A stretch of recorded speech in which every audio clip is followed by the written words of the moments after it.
Hi everyone, నేను doctor Sadanandam, emergency physician and డయాబెటాలజిస్ట్ని.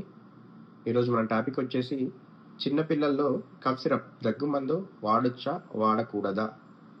దీనికి ఈ డిస్కషన్ అవడానికి మూల కారణం ఏంటంటే 2 రోజుల క్రితము మధ్యప్రదేశ్లో ఒక ప్రాంతంలో దగ్గు టానిక్ తాగడం వల్ల ఒక 11 మంది చిన్నారులు చనిపోయినారు అనే ఒక న్యూస్ మనందరికి తెలిసిందే.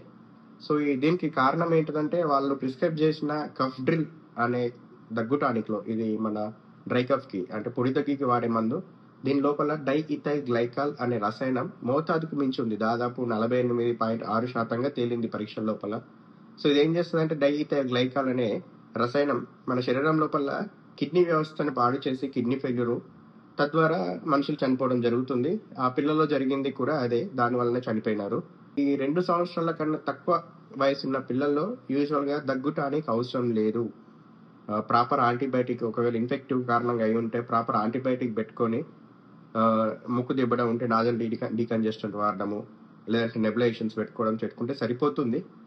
మోర్ దెన్ 2 years పిల్లల లోపల చేస్తే దాని ప్రకారం వాడుకుంటే సరిపోతుంది. ఈ వీడియో మీకు నచ్చినట్లయితే నా పేజీని ఫాలో చేయండి. వీలైతే మీ ఫ్రెండ్స్ అండ్ రిలేటివ్స్కి షేర్ చేయండి. Thank you.